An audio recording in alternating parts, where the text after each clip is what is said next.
Ciminni kee diina sitti bita. Yeroo hedduu namoonni sababa namaan jibbamaniif wallaalu. Nama lolanii hin beekan garuu namni isaan jibba. Nama isaan beekanis ta'e nama isaan hin beeknetu callisee isaan jibba. Gaaffiitti ta'a.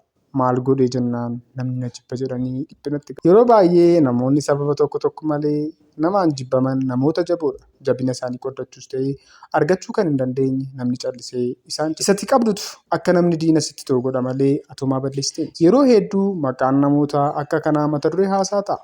Maqaa nama akkasiitiin bunni funaanamee miiccamee akaawamee danfee dhugama. Maqaan nama akka kanaa yeroo hedduu gaarummaan hin kaafamu. Sababni isaa immoo maqaa isaa xureessuun waan barbaadamu. Dhugaa isaa kuma ukkaamsanii hanqina isaa tokkicha mammaakaa oolu. Hadheessitoonni isaa bakka socho'an maraatti hamma danda'an namootaan akka inni fudhatama hin qabaanneef soba gadi guuranii ololaa oolu. Ibsaa guddichaa yookaan paawuzaa halkan dukkana keessatti fogartanii beektu. Halkan dukkana ibsa. Bookeen bakka jiru wal waamtee itti marsaa bulte. Irraa iyyitus garuu ificha matuma dhaamsuu hin dandeessu. Ofii duuti malee sirraa iyyaa ooluu malee homaa si gochuu hin danda'an. Hoomaan bookee ifa tokkicha cabsuu waan hin dandeenyeef baraati mul'ata keetti jabaattu wanti gaariin sirkaa'ee fuudhanuu diinota keetu sirraa marsaa garuu ifa kee dhaamsuu hin danda'an. Bookeen waan lamaaf ifa keetti marsiti. Tokkoffaa humna ifichaatu utuu isheen hin jaallatiin ofitti ishee harkisa. Lammaffaa utuu ifichi ifuu boqochuu waan hin dandeenyeef lolaaf deemuu jiraachuun kee badiisa isaanii itti fakkaata. Utuu beekanii garuu ati isaaniif bu'aa guddaadha. Sanaafis haa ta'u kanaaf ati garuu gamnoomne ifa keetiin mo'adhu. Garaagarummaa agarsiisaa jirtu jabeessii agarsiisaa fiixaan bu'umsa ajaa'ibaa galmeessi.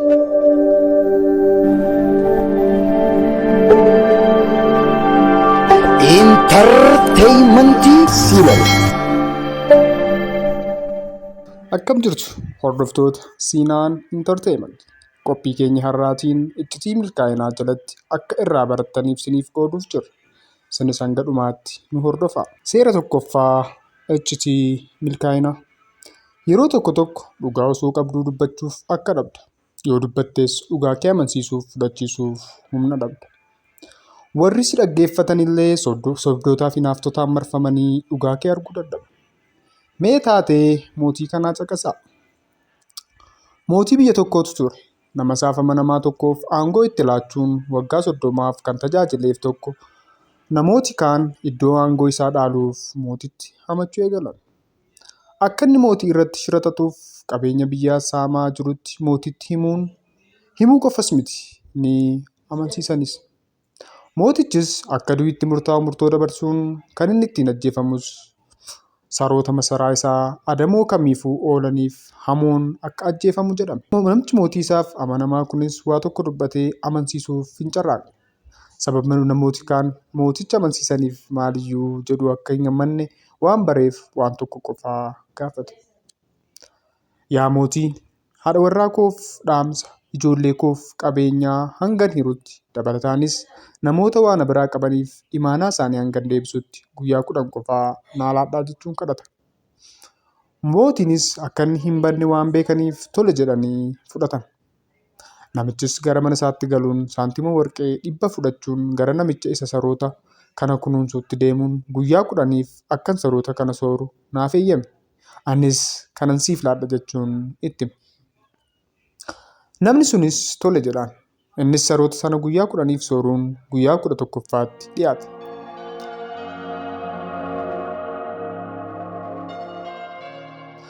Murteen isaas irra deebiin dubbifamee fi mooraa keessa seensisuun saroota hamoo eenyuun illee nyaatan sanatti lakkisan.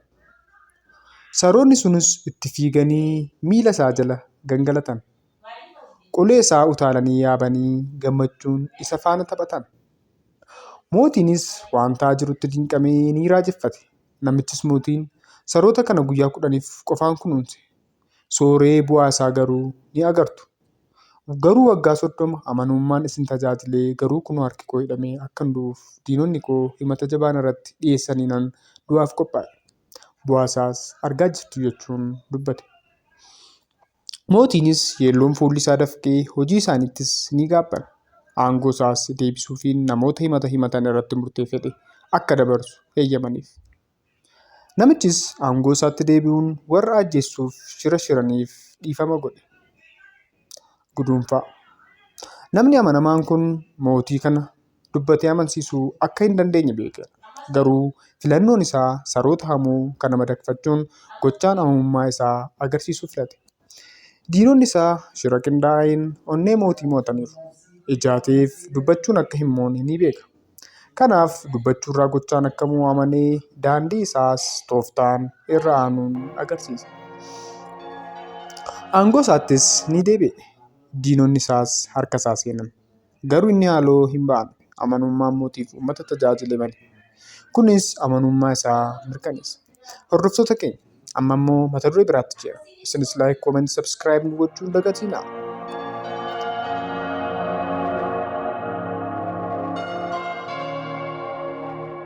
Barsiisaa namoota adda baasa.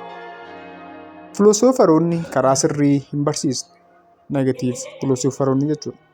Bu'aa akkanaa buusuu danda'u. Namuma ajjeesanii uummata gara maraatummaatti oofu. Jireenya jibbisiisanii lubbuu ofii isaanii akka balleessaniif illee jajjabeessuu danda'u.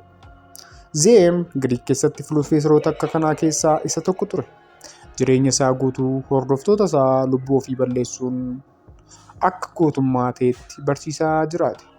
Sababa barsiisa isaa kanaafis namoonni kumaatamaan lakkaa'aman lubbuu ofii isaanii salphaatti balleessanii jiru. Zeen jireenya hiikaa hin qabdu. Akkasumas bu'aallee hin qabdu. Addunyaa kanarra sodaattee jiraachaa jirta. Isa qofa qabda. Sodaa kana haquuf ammoo lubbuu kee balleessi. Gootummaa jireenya kee xumuradhu jedhee barsiisaa ture. Namoota baay'ee amansiisa. Jireenyi bu'aa maalii siif qaba? Hanga ammaatti maal dalaga? Kana booda immoo maal dalaguufi? Kana hunda dhiisi kabajaadhaan of ajjeesi jedha. Haala kanaan barsiisaa ture. Zeen garuu ofii isaatiif gaaf tokko waan of ajjeesuu jedhu ofirratti yaalee hin beeku. Waggoota 90 lafa kanarra jiraate. Gara dhuma jireenya isaatti namoonni akkana jedhanii isa gaafatan. Zeen namoonni kumaatamaan lakkaa'aman sababa barsiisa keetiin lubbuu ofii isaanii balleessaniiru. Ati akkamitti of ajjeesuu didde? Waggoota kana hunda lafa kanarra jiraatte. Innis haala nama ajaa'ibsiisuun dhugaadha jiraachuun qabaa ture. Utuu ani hin jiraanne filoosoophii koo eenyutu barsiisa? Eenyutu gootummaa akka kanaa barsiisa? Kallattii jireenya dhugaa hordoftoota koo agarsiiseen jira. Hundi isaanii of ajjeesuu isaaniitti gammadeera. Amma nagaadhaan hin boqodha. Hojii kootis xumureera jechuun deebise. Ilaalaa yaa namoota, namoonni baay'een kaayyoo isaanii jiraachuuf jedhanii jireenya kee balleessu. Namoonni summii liqimsan akka jireenya isaaniif sitti hin fayyadamne of eeggadhu. Barsiisaa fi gorsa namootaa adda baasii ta'e kitaaba Oshoo Zaggaad Konspiraasii jedhu irraa hordoftoota keenya amma immoo kutaa xumuraa seera tokkoffaarra geenyeerra. Isinis nu faana ta'uun dhaamsa keenya Siinaan Intarteementii filannoo keessan gochuu keessaniif galatoomaa. Daandii haaraa barbaacha hin dhabin. Waan har'a dalaguu dandeessu boriif hin dhiisin. Mitiin yeroo manaa baatu yookaan galtu toora seentee deemti. Waliigalteef tokkummaan wal faana deemti. Yeroo mara boqonnaaf hin dhiphattu. Yoo daandii isheerra guutuun yookaan wanti daandii isheerraa dabarsu dhabuu jiraate duubatti hin deemtu. Daandii jijjiirti yookaan olirra baatee yookaan daandii biraa suukattee deemti. Gonkumaa abdii kuttee duubatti hin deebitu. Daandiin tokko yoo cufaa ta'e daandii biraa baafachuun irra deemti malee yoomuu hin dhaabbattu. Abdii kutannaaf taatiiwwan bira hin jirus. Mitiin yeroo mara dalagaa ishee adda addaa hin dhaabdu. Soorata ishee yeroo mara dadhabbii malee kufatti. Har'a waan gochuu dandeessu mara gooti.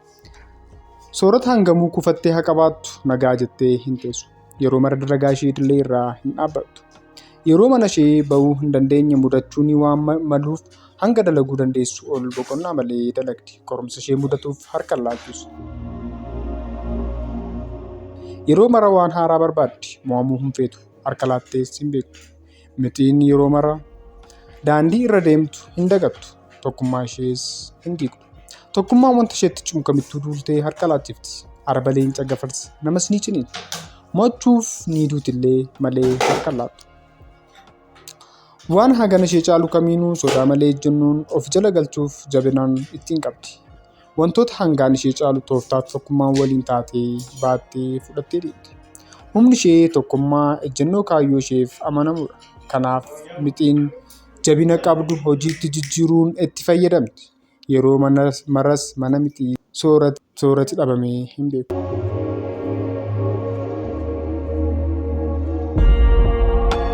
Dhumarratti dubartii suuraa irratti argitan kun bineensa mana keessatti guddifattu tokko qabdi. Bineensi kun miila fi walakkaa dheerata. Meetira 2 fi walakkaa dheerata. Guyyoota muraasa booda bineensi kun nyaata nyaachuu dide. Dubartiin kun yaaddoftee nyaata akka nyaatuuf nyaatota filatamoo gosa adda addaa dhiyeesteef. Garuu nyaachuu ni dide. Furmaata yoon argadheef jettee gara dooktar bineensotaa bira fuutee deemte.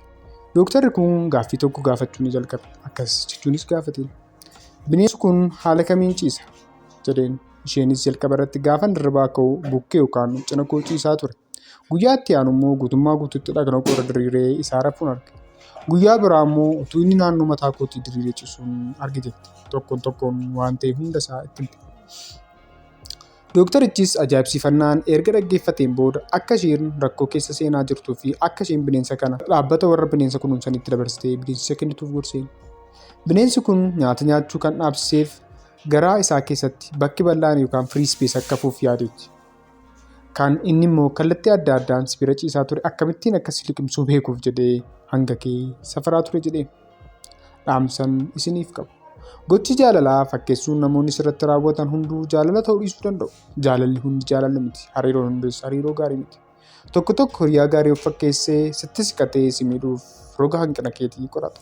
Tokko tokko immoo hiriyaa gaarii fakkaatee sitti siqatee iccitii kee guuruun rakkoo keessa si buusuuf basaasa. Diinni kee si miidhuuf fira fakkaatee sitti siqachuu danda'a. Yeeyyii gogaa hoolaa uffatee hoolaa nyaattu akka jechuuti. Kanaafuu hariiroo eenyuun waliin qabaattu keessatti wantoota hundaaf shaalummaa fi ogummaan xiinxaltee hubachaa deemuu qabaatta. Addunyaa kana irratti dhalli namaa namaaf qorichas summiidhas. Namaan miidhamuu irratti ooluu fi nama waliin jaalala dhugaan jiraachuuf hubannoo of eeggannoo fi ogummaa cimaa nu gaafata. Namoonni akka koo bineensota akka kanaan marfamtanii jiraattan rabbi ogummaa isaa nuuf kennuun jedha. Ciminni kee diina sitti bita. Yeroo hedduu namoonni sababa namaan jibbamaniif wallaalu. Nama lolanii hin beekan garuu namni isaan jibba. Nama isaan beekanis ta'ee nama isaan hin beeknetu callisee isaan jibba. Gaaffiitti ta'a. Maal godhee jennaan namni na jibba jedhanii dhiphinatti galu. Yeroo baay'ee namoonni sababa tokko malee namaan jibbaman namoota jaboodha. Jabina isaanii qoodachuus ta'ee argachuu kan hin dandeenye namni callisee isaan jibba. Isatti qabdutu akka namni diina sitti ta'u godha malee atumaa balleessitee miti. Yeroo hedduu maqaan namoota akka kanaa mata duree haasaa ta'a. Maqaa nama akkasiitiin bunni funaanamee miiccamee akaawamee danfee dhugama. Maqaan nama akka kanaa yeroo hedduu gaarummaan hin kaafamu. Sababni isaa immoo maqaa isaa xureessuun waan barbaadamuuf. Dhugaa isaa kuma ukkaamsanii hanqina isaa tokkicha mammaakaa oolu. Hadheessitoonni isaa bakka socho'an maraatti hamma danda'an namootaan akka inni fudhatama hin qabaanneef soba gadi guuranii ololaa oolu. Akkasiin namoota isa beekaniif hin beekne jibbisiisu. Gama biroon ammoo faallaa waan ati hojjettu dalagaa bulu. Dhugaati dubbattutuu beekanii faallessuuf boolla meeqa lixanii bu'u. Yoo ati muka jette baala jedhu. Namni yeroo baay'ee waanuma inni ta'e bakkuma inni jirus akkatti jiraattu fedha. Yoo atas isarraa jireenya garaagarummaa uumu keessa jiraatte sababa malee diina si godhata. Ibsaa guddichaa yookaan paawuzaa halkan dukkana keessatti fogartanii beektu? Halkan dukkana ibsa. Bookeen bakka jiru wal waamtee itti marsaa bulti. Irraa iyyitus garuu ificha matuma dhaamsuu hin dandeessu. Ofii duuti malee sirraa iyyaa ooluu malee homaa si gochuu hin danda'an. Hoomaan bookee ifa tokkicha cabsuu waan hin dandeenyeef baraati mul'ata keetti jabaattu wanti gaariin sirkaa fuudhanuu diinota keetu sirraa marsaa bula.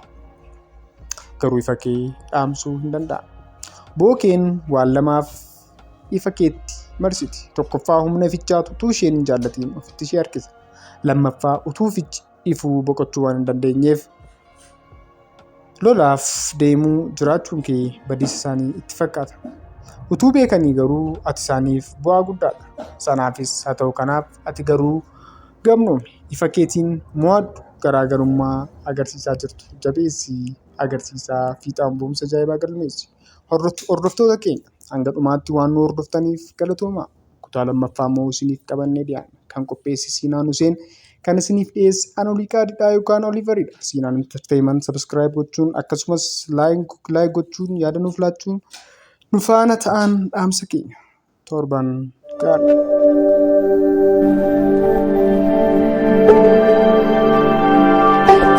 Entertainment Silal.